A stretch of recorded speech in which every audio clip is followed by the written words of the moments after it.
Yo, yo, yo, yo, yo. What is going on, CoD Familia? It is your boy BN, aka Mr. Kingdom Builder. And today, I wanted to talk about how an alliance can motivate their players to increase their engagement, to participate more, to be more social, and really just to hopefully have a better all-around and day-to-day experience being there. So we're going to touch on a number of things that you as an alliance can do, and even things that you as players can look out for.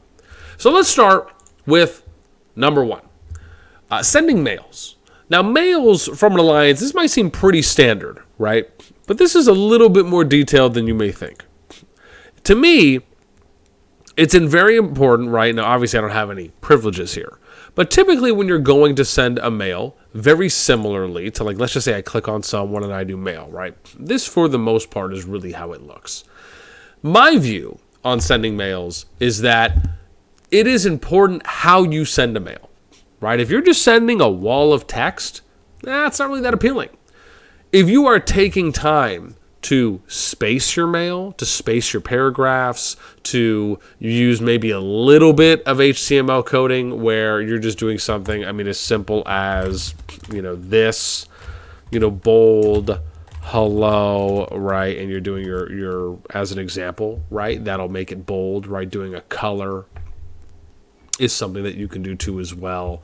And again, we're keeping it kind of minimal here. But the idea being is that, instead of let me just type some stuff out real quick, right? Instead of me just doing where I just have a wall of text, right? And I'm typing out da da da da da, right? Instead, how about we do a da da da da da, right? You see what I'm saying? Where you have a little bit of space, you have something, and here I'll give you an example, right? On something. I don't think I can. Oh, wow, that's new. Cool. So, unless I just haven't figured that one out yet. So, let's say, as an example, I might do something like this for a mail, right? I might say, here's my mail, and I might do, let's see, introduction to Alliance, right? Okay, I got my da-da-da-da, I'm going to write this out, okay? And then I'm going to do 2, right? And then I'll do, right things. We'll say important information for members, right? So I'm going to list out all the important information, all the things, and I might even just do, as an example, I might do, okay, here's something else, yeah, here's a shorter one, yeah, here's a longer one, right? And then I'll do, how to maximize your account, right? As an example. And then I'll have things that I'll list off here, right? Similarly, we'll list our things. And then maybe as the last one, I'll have, right, times we do events, right? Just, okay, bam, just throwing it out there. So this is a way that you may format a mail. But then I might do something like this, right? I might want to do a whole line that's bold, as an example, and then maybe I want to do this one blue, right? So I'll do color equals blue, and then I'll do this color, right? And then this way, when I send something like this, you'll see that the whole top line will be bolded, but only the one and that parentheses will be in a different color, right?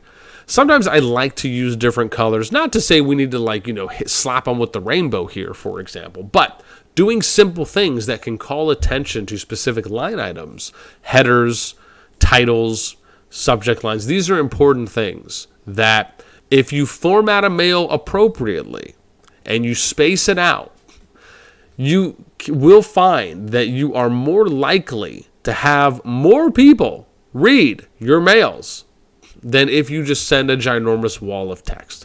And I'll give you a brief example here from something a little bit more relatable. So let me go to I'll just use the most basic thing here.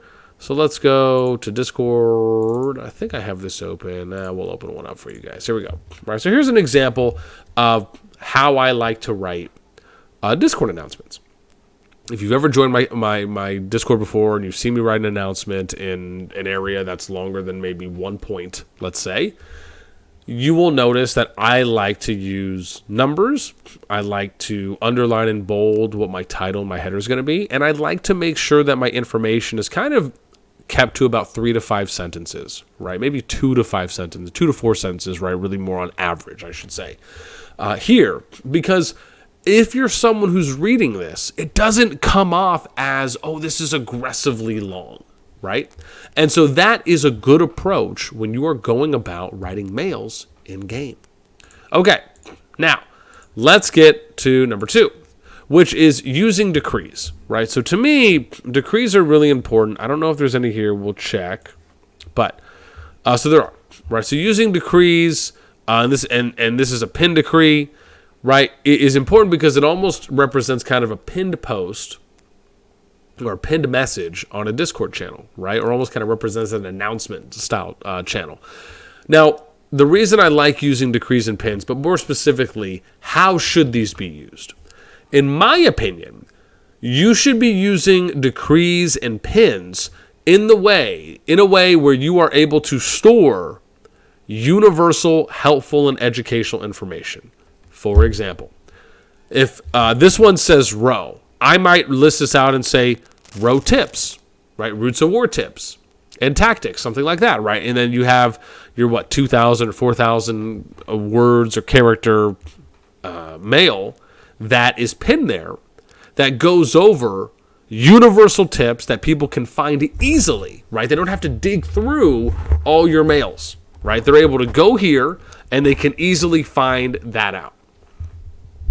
Something else I might have on here, which is gathering tips. I might have PvP tips.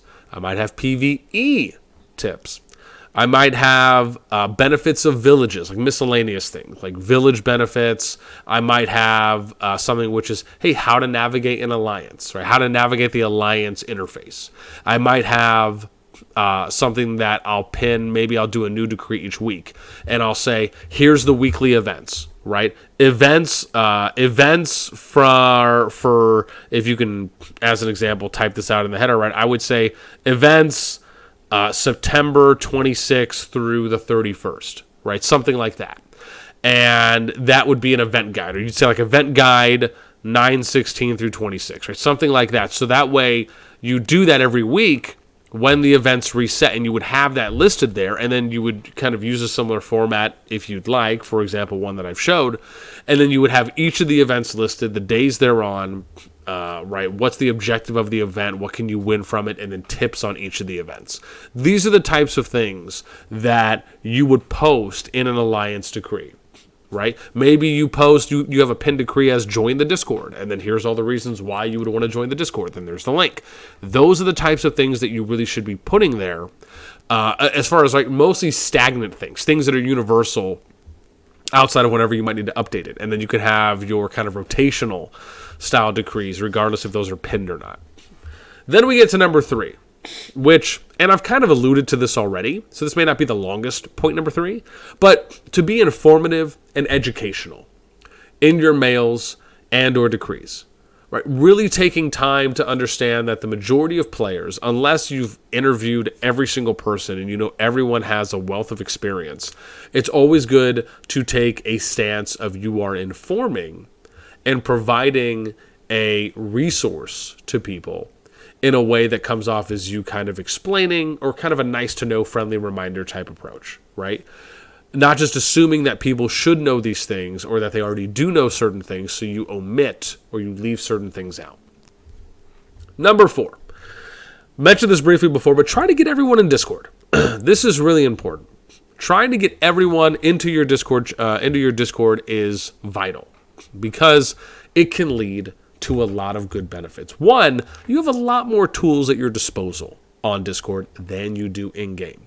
Whether that's from doing simple things such as reactions to announcements as a way to gauge even a slight level of small poolish interest, so to speak, depending on what reactions they use.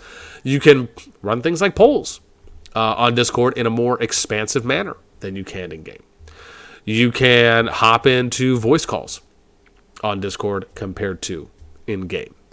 You can utilize bots if you want to do things like having social events. There's just a lot more things that you can do on Discord. You have more text and formatting customization options if you're going to write an announcement up on Discord. You have the ability to ping everyone on Discord with an announcement that you write compared to when you're sending one in-game. It's not like you get a green ping notification that says, hey, you have a new announcement mail or an alliance mail that was sent out. These are benefits that you have. That's why it's really important to try and get as many people converted onto Discord as possible, even to the point where you are taking time out of your day to set them up, right? So, for example, you may think to yourself, well, I really need to get everyone on Discord, but not everyone's joining. Well, take time to reach out to these people and say, hey, do you need some help setting up your Discord, right? Maybe you send them a tutorial video. Really think about your due diligence and going that extra mile. That's what's really important if you want to also try to have that impact the player motivation to increase their level of engagement within your alliance or within the alliance. Number 5, you might have to DM players, right? Kind of mentioned this, alluded to this a little before, but you might have to go in and direct message players or message them individually and try to get them to join the Discord, or if there's an important mail that was sent out, right? Yeah, does it take a little bit of work? Is it a little bit manual laborish? Is it a little bit grunt workish? Yes, it is. But if you are someone or you are a part of a group of people that really care about the well-being of the alliance, these should just be natural things that you are willing to do, that you more importantly want to do. And to me, that's really, I think, what separates, the people who are kind of good from great, right, at being leads is that willingness to do certain levels of due diligence and go that extra mile, not because they have to or they're willing to do it, because they want to do it. Then we get to number 6, which is friendly reminders. Friendly reminders, as we've mentioned before, are important in the way that you word certain things. As an example, let's say that you send a mail out, and that mail you think really needs to be read by as many people as possible. Well, you may send the mail out, and then maybe you'll send a DM, even if it's a copy-pasted one, to each player individually, right? Because maybe, for example, you want everyone to check off that they read it, right? If you're running a poll or something. Or maybe you want everyone to respond back and say, hey, I had a chance to read it. Or you're just sending them a friendly reminder that's saying, hey, there's a really important mail that was sent out. This is what it's about. When you have a few minutes, please take some time to read it. We appreciate you. And that's it. And then you move on, and they don't necessarily have to respond. But doing that, remember, players are typically more inclined to read a direct message than they are a mail, just because of the kind of ease of one, access to it in the reduction of steps, but also because a direct message is just personable, right, compared to an alliance mail, which is kind of more broad. Then we get to number 7, which is fun and social events. This is something I think is really important, especially if you're trying to hold events on Discord, right? And where usually, now again, you can hold fun social events in game as well, but usually with players being able to join up and watch a live stream or just join in and talk on voice, usually Discord is more preferred because, again, there's just more options there. But being able to create fun and social events, whether it's game night, maybe you guys are doing an anime watch night, maybe you're doing a movie or a TV show watch party, maybe everyone's going to tune in because somebody has access to a KVK, and you guys are going to watch how they fight, as an example, right? Or you're going to watch a war that's happening. Those are things that can increase a level of engagement internally within your alliance and almost make people feel like they are really a part of something more than themselves, or they're part of a community, right? A family, if you will.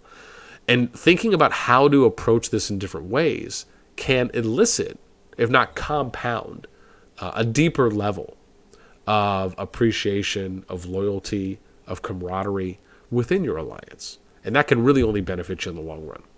Then we get to the next one, which, because I'm losing count, I don't even know if I'm on 8 or 9. Join in on voice, right? Again, briefly kind of just fiddled this in a little bit earlier, or wiggled it in, but being able to join in on voice, even if you as a player are not maybe you're just, you're shy, maybe you're just a little bit more introverted, and you don't necessarily want to talk, or just in general, right? Maybe you're just not really open to talking. Just joining voice to listen in, and just to hear, maybe how quirky other people are, or how down to earth other people are, or how relatable other people are, and being able to collect that information if they're talking about something useful, or if it's important, we should say, or even if, or maybe they're just hanging out and just having a good time, right? Being able to connect with people like that, regardless if you might feel comfortable if you are comfortable in that moment or not, to come on Voice and Talk, just joining to listen can be such a great win, especially if you have time to.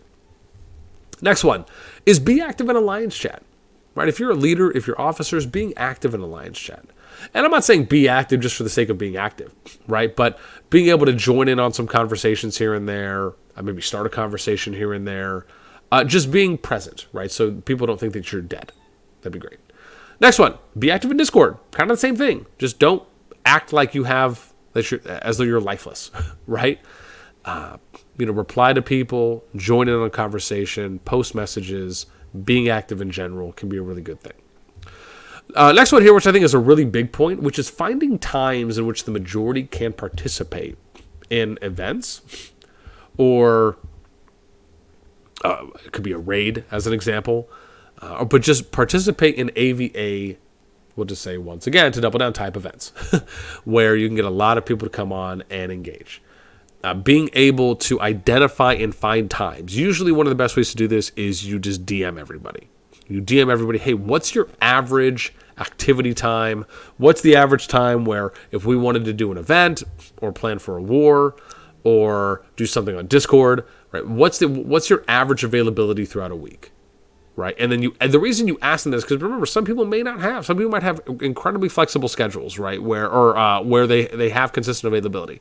Other people, maybe they're busy and they're just kind of always on the go, so you never know when they're going to be available. Taking down all that information and then filtering it so you can figure out, well, we have 20 people who are available from 10 to 12 UTC. We got 25 people who are available from 6 to 8 UTC. Right? We got 30 people from 18 to 19 UTC. Right? Figuring out all of those pockets, not just looking at the number one pocket. Right? We'll get to that in a moment. But being able to identify what are your peak times across a 24-hour period during a Monday through Friday versus a Saturday and Sunday, right? Or you could argue a Monday through Thursday versus a Friday through Sunday, however you want to do it.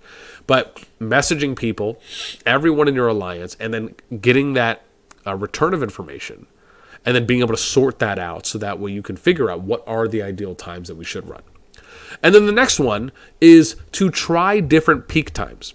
As we mentioned, if you have 25 people that are available to get on this time, but then you got 30 people that can get on at the opposite time, or maybe you have 50 people who can get on now, 60 people who can get on in the next 12 hours, try doing events at both times, right? Because maybe, you think about it, when you're trying to engage people within an alliance, it's not just about always heeding to the majority, unless the majority is like incredibly overwhelming. Like if it's 70 people who can be on at this time, but only 10 to 20 people, like that's a little different, right?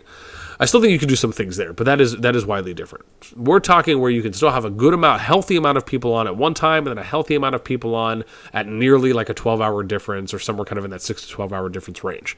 But again, really it's just another time. And so once you identify those times, my recommendation is run events at each of those times, right? You let people know in advance, and then you try and you see what happens. Because if you could have 50 people here and 60 people there, that's 110 people combined that you can get engaged into your alliance that much more. Feeling as though, it's actually okay for me to stay here because they rotate times that we do events, compared to one of the things that I often hear from some players who leave alliances, which is that, they never run events when I'm on.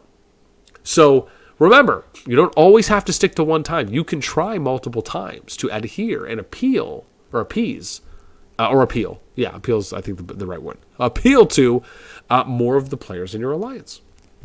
Next one is give players a roadmap of events and rewards. We talked about this before, right? Where one of the mails you might send out would be a mail about upcoming events. And so just to briefly hammer on that, right, I might go here to my event calendar, and every Sunday at reset, right? Or coming into reset from Saturday, right? So it'd be like Saturday 23:59, and then it goes to 000. That'd be Sunday, right? At reset. You look here, and then you send a mail for the week, right? So you'll click on each of the events. You'll go to them. You'll read up on them. If you need more details, you'll look at what the rewards are. You'll compile that mail. You'll let people know what days the events are happening, how long are they happening for, which events are maybe worth you investing resources in, right? Really breaking it down for people so they're able to maximize their investment, whether they spend or they don't. So being able to do that is really important. And then the last one I'll give you is monitoring activity. So you might, for example, if you're in the Alliance, you might go to settings, and then you'll go to rankings. And you'll be able to see personal power growth over a 24-hour period, personal merits, Alliance donations, Alliance help, resource assistance. Use this information as a way to gauge activity, but also, and this is one of the pro tips I'll give you, is use it as a way to encourage, to message players. And whether that's crafting a mail or if it's messaging people directly and saying, hey, we notice you haven't been, we notice you have low building points, or we notice that you have low donations, right? Just wanted to give you a heads up. These are some things that can help, right? If you feel like you don't have that much time when you're coming online, right? One of the first things I do when I come online is I'll donate. I'll collect gifts and I'll donate, right? Just to get that out of the way. So I'm more likely to have that. Maybe then after that, right, you might say, well, maybe instead of going around and hunting your Darklings, right, and then considering whether or not you're going to send a unit to help build or something, maybe you send one unit right away, right after you do the donations, and then you go ahead and grind with the 4 other units, or you try and get those 5 out of the way, and then you send a unit to try and build a building or help build a road, and then you go ahead and send the others together, right? Thinking of creative approaches instead of it coming off as, oh, well, you're not building enough. We need you to step your game up, right? That's not really the right approach to do it. Really trying to take more of a kind of a TLC approach, but being creative in your process and your thought process on how you present the information can be the difference between eliciting a positive reaction from that individual or a kind of off-putting reaction, which is, why is this person bossing me around, right? So using the information to collect activity data on something like a spreadsheet, but then figuring out how to utilize that data in a way that can where you can exhaust all options to try and increase engagement from the players. And at the end of the day, look, some people just may not want to. And if they don't, that's fine. But giving them a heads up on that, and then that way if you eventually say, well, we've tried everything, we've tried reaching out to the player a couple times, nothing's really happening. We've tried being constructive. We've tried wording things in a helpful way where we're hoping that we might be able to elicit a little bit more activity from them. It's just not working. Okay, well, then you preface and you let them know that.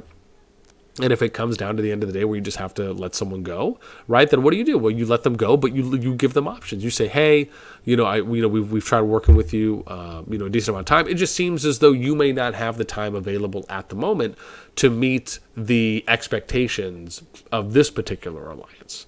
Doesn't mean that the time you're able to dedicate or to put into the game may not meet that of could meet that or may not could meet that of another alliance. And then you would say, here's a few other alliances that you can contact or you could reach out to that are in the same region, or here's alliances outside of the region that you could try reaching out to that may be able to satisfy and kind of meet you halfway on the time you can put in versus what their expectations are. Or if you want to go above and beyond, then you reach out to those alliances and you say, hey, do you have some open spots? I might have a few players that I might be able to send your way. And then you're able to kind of have that leader or have that officer reach out, right? So that way when you kind of let that player know the news, then you already have something in motion where then once you give that news, you let the other person know who's the leader officer of the other alliance. You say, hey, you can go ahead and reach out to them now to see if they might be interested. So that way you're kind of setting them up, right? The ball's in your court. You're kind of doing the work for them.